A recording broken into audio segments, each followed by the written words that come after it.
G'day subscribers, today we're going to Jive talk about work on my FJ, replacement grommet kit, oil bath air filters, the Bosch headlight surrounds and the pulley.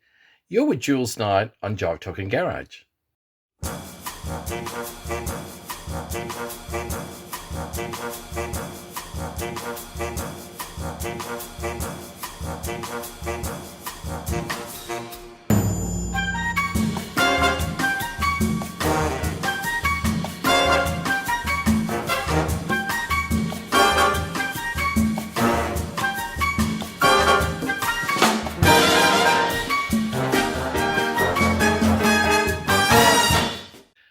G'day folks. Today, the first cab off the rank is the FJ.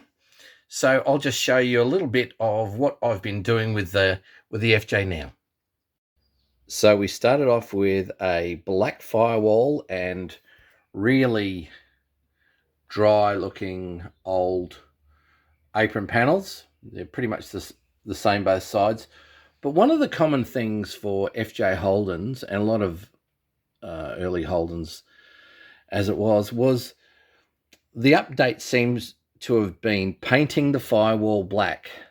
My ute was painted black and it looked terrible, the firewall that is, and also the firewall for this. But what I've done is I've gotten in, and if we can get a bit closer here, I've gotten into the firewall and I haven't used paint stripper.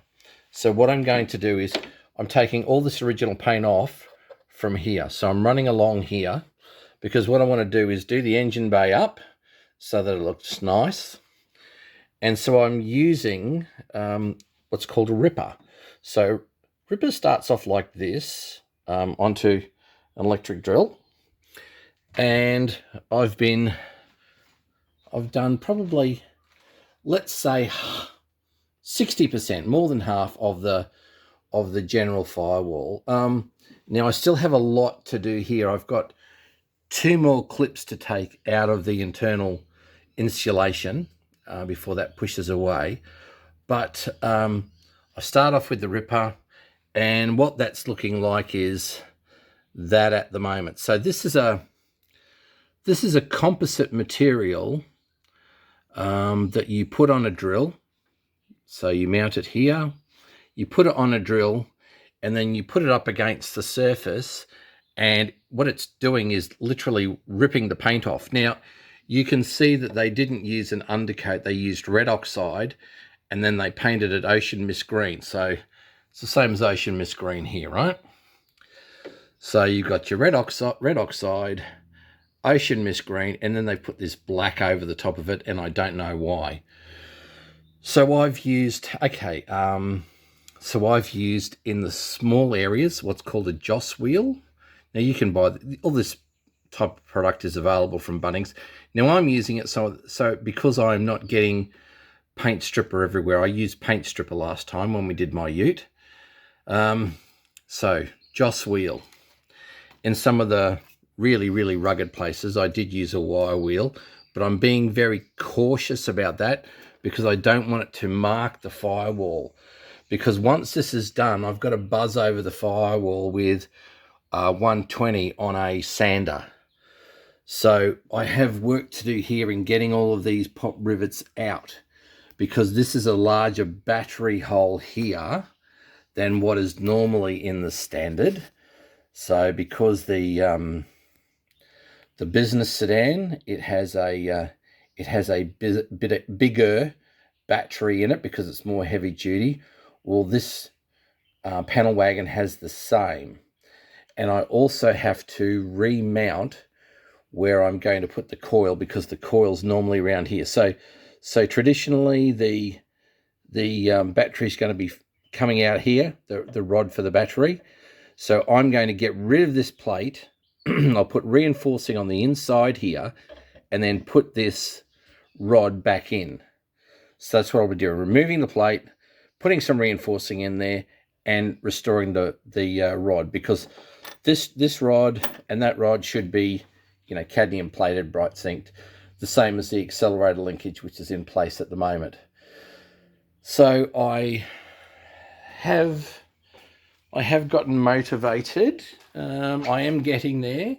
So I've done most of this side. Now what I've also done is I've used the weld through primer there that's in the green tin, because there are, let's just try and hold this straight, shall we? Now you'll see those 5 holes there. They should not be there. So we're going to weld them up, which is why I used weld through primer. Now, Brian Stensness, my panel beater mate in Mount Tamborine North, says that, Jules, you don't need to use that. You can just use normal primer or you can do the job. So, okay. And let's face it. I mean, if you put primer there, you could just grind it back anyway. So, preparing all that, removing the tags, because I'm going to have to gently hammer them out from the inside, because I want to keep those rivets and clean them up and put them back in. And also I want to get rid of the belt line there underneath of that black paint that's there, because I want to get it totally clean. And the same for this lip. So what I did with my ute, and I'm going to do the same here, is go from this lip here down. So this will all be done first. So this gets done, and then I can get it running and drive it and put the brakes on and, you know, motor and gearbox in and all those sorts of things. And then it'll be a case of I can get the car on the road and doing things. And so that if it's good in here and it's good underneath, well, then I'll be happy with that. And then the plan is to go to the Nationals in its current coat of paint. And then when I bring it home, well, then I'll strip all the panels and put it in new acrylic lacquer. So, but I need to buy the paint first, because when I do the rest of the job, I want the paint to be all of the same type of formula, the exact formula. Now, the other little apparatus here I didn't show you is a flapper wheel.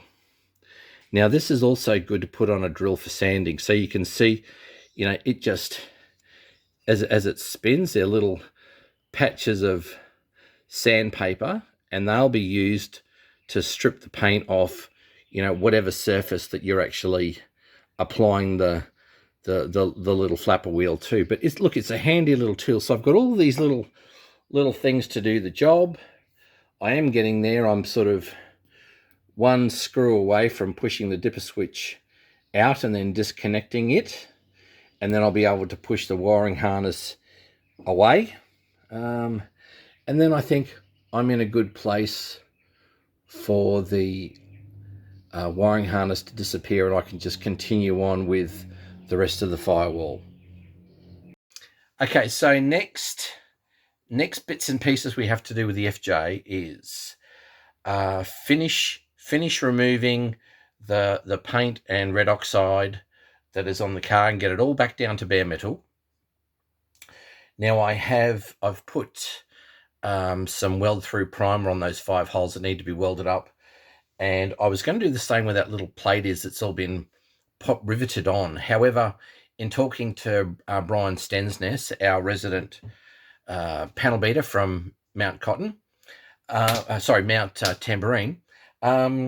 he says, look, Jules, you don't need to use that when you're going to weld the holes up. You would use that if you've got a panel and then you're overlapping a panel and welding the 2 panels together, not doing like a joint-to-joint weld, but an overlapping weld, and then you would paint the insides of each of those overlapping panels, because they're never going to see the light of day again. So that's why you would protect those. He said, but unnecessary, but it's going overboard, which to my way of thinking is perfectly fine. So the firewall is coming along really well. There is some work to be done on it, and I'm getting there now. So Brian has said, when you've got it all off, get your air compressor fired up with your attachment for your sander, put a 120 pad on it and just buzz it all over with 120. So once I've done that, I've been to my paint shop, and first thing's going to be wax and grease remover.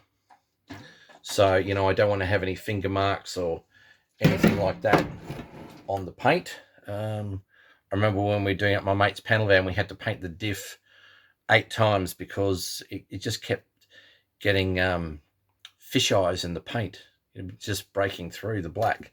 However, the next part after the wax and grease remover is a cloudy coat of etch, industrial etch. So I'll be using that. And Brian said to me, "You don't kill it. Just get a mist and cloud covering over it, and that'll be fine." Now, one of the painters in the club told me, Alan told me about this one, and this is how products improve in between restorations. Like, I didn't use this type of product last time, but it's what they call a high fill primer. So this is your primer surfacer, but it's saying high fill primer. Whereas last time, wax and grease remover, and then the yellow etch, and then a couple of coats of undercoat, and then I put the whole body in spray putty, and then I sanded the spray putty, and then I sanded after an application then of more undercoat. Then it was a case of sanding that undercoat down. Well, that high fill primer takes the place of putty and primer. Those 2 steps, because what you're using then is you're thinning it out accordingly with the same product, really, depending upon whether you want it thick or whether you want it thin like a normal primer surfacer. So I'm going to try that out so I can sort of perfect that. So that's fine. And obviously, you've seen today that today's been the first episode of actually doing things. So we'll be talking about the work we do on the FJ as we're going along. So that's fine. So look, other things that I wanted to make mention of is I've had this for a little while, and I actually went to Rare Spares when they were having a 20% off night, and they had Jason Bright there and John Bowen, and I went with Lachlan, one of my other buddies. But when I was doing up cars, or when we were doing up cars in the 80s and 90s, if you needed a grommet, well, that's a good grommet. So you'd soak it in the appropriate product to really get it moist. It's firm, but it's not hard. However, whereas what you can do now, because in those days nothing was made. As far as the kits were concerned, you just had to cobble it all together. Whereas now you can go to Rare Spares and you can actually buy a complete grommet kit for your FX and your FJ, and that's for your firewall. So you get every grommet that you need. So it just saves you. Like, I would have to raid countless number of cars to before you even found a really good set. So from that perspective, it's really good that they do that. I think I got window winders, door handles, and exterior door handles as well. I mean, the workmanship looks perfect. When I was doing my FJ between 1985 and 1990, when I finally put it all together, it was a case of, I was fortunate enough to have bought new old stock, but gee whiz, that's just so rare these days. It's not funny. But having said that, I was able to get like a drain pipe as well. So these type of things are terrific because they make your restoration so much easier, because that what it comes down to is what you know. Now, let's talk about Bosch for a second, shall we? Now, what I wanted to do, now I got asked about this yesterday. Now, this is just a normal headlight rim. Now it comes with a seal, and see how it's got the clips in the back holding everything in. But the reason it's FJ is because it has Bosch written on there. Let's see if I can try and get it. Bosch, Bosch, Bosch, Bosch, Bosch, Bosch. And the one on my ute had Bosch stamped twice. So I'd say it's one complete stamp with the logo and the wording Bosch. And the logo is on your generator and your starter motor as well. So that's the FJ. The other ones I've seen have just got like a dot there. Not FJ. That I know of anyway. Let me put it that way. So I look for Bosch. I'll be putting Bosch on my FJ, and Scotty has got me sorted out with lights because I had one FJ light, 2 EJ buckets, and I'm sorry I'm looking that way, but that's where my FJ actually is, and FJ headlights. So I'm always indebted to our group expert who looks after me, which is terrific. Now, talking about Bosch, a couple of weeks ago we were talking about colours, and I'll come out and do a full response to colours. I'm going all through that with the Brains Trust, so that's terrific. There's been some really good work done, and we just want to fine-tune it a bit. And I've had a lot of help from our members. And by the way, thank you, because on our Facebook page, we've hit 1,000 members. So 1,000 members there, 200 plus whatever members on YouTube. I only really thought there'd be 4 people interested in all of this stuff. So that's just surprising within itself. But to talk about Bosch, now, one of the things was the pulley that goes on the end of the generator. Now, it just so happens that I have a new old stock pulley, and it's 7400263. Yes. So, pulley fan. Now, this one does not even have, you can see, well, you can see it's original old paint. You know, I got this sitting off a shelf from a Holden dealer at Coonabarra brand. So, unused. However, you can, you give it a good rub and the shine comes up. So that's telling me gloss black on the generator, not semi-gloss black, not chassis black one, gloss black. It's when you look at the engine when you open up the engine bay, and it's one of the jewels that pops out at you. So I've gone with gloss black because I know that I've got a new old stock one and it is gloss black. And you can even see on the inside there, we're talking about what, say, 1954 item, 1953 onwards. And here it is, it's got no wear on it and it's just black. Now, I have a friend that's got an FJ panel van, and mine obviously started life as an FJ panel van. And his numbers are within 50 of mine, but we're like literally at the very end, stamped and welded 1956 and sold 1957, because they continued to sell them until March 1957, and the new FE panel van was introduced in May. So they were without a panel van for 2 months. Okay, so put that aside. Now, on his, when he got it from the farmer, it had an FE air cleaner on it.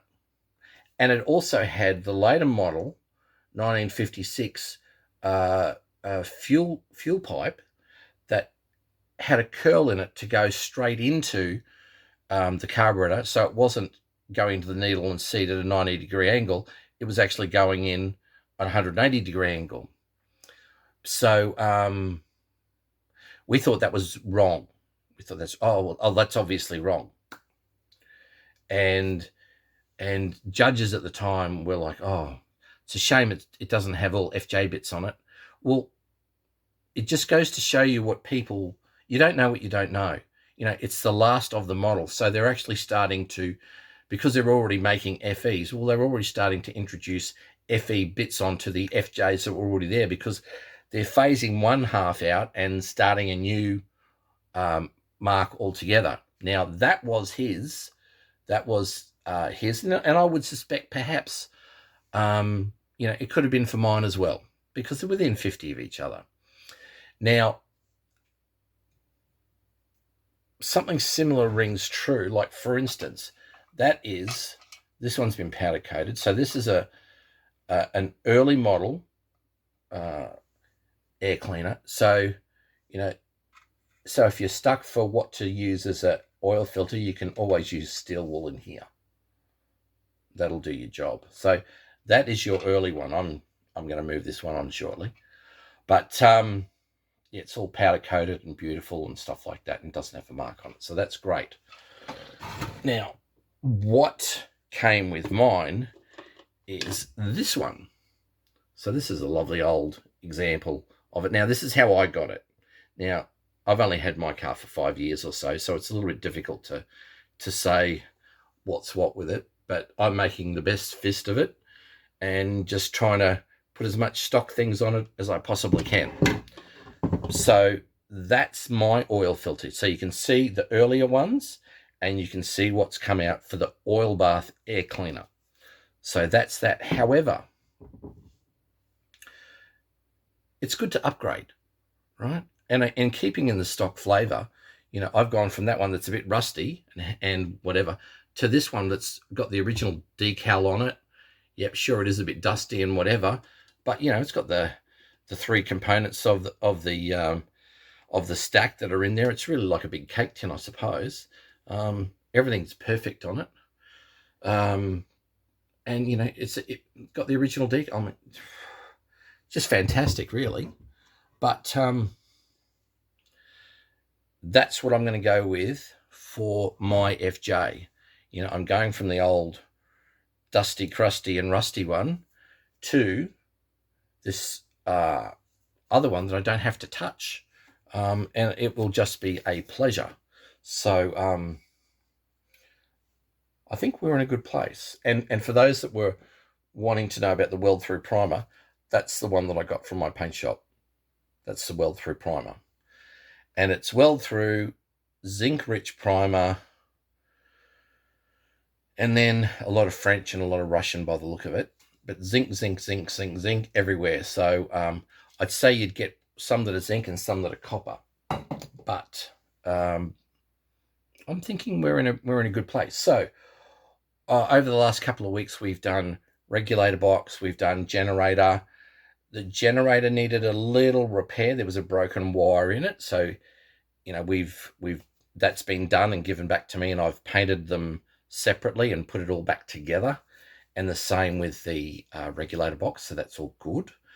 I've also done half the firewall. So I'm trying to do it in my quiet moments, using a ripper and a joss wheel on it. And then I'll give it a buzz, as I mentioned before, from what was advised by Brian. So I'm pretty happy about that. We've helped one of our members. She seems to have her Holden burning a lot of oil, so that concerns me. So every time I see her, it's a case of, I want to check your oil. And she's my wife's bestie, so it's like, no problem. And we've got another little job coming up with an anti-glare mask. We're going to help one of our members. We're going to swap his anti-glare mask over for him. He wants a green one, so I'm going to put a green one on for him. Because you can. It's a Jive Talking Garage. Anything's possible here. We just need to have a bit of patience and figure out what there is and what we need it to be, and work out how you get from that to that.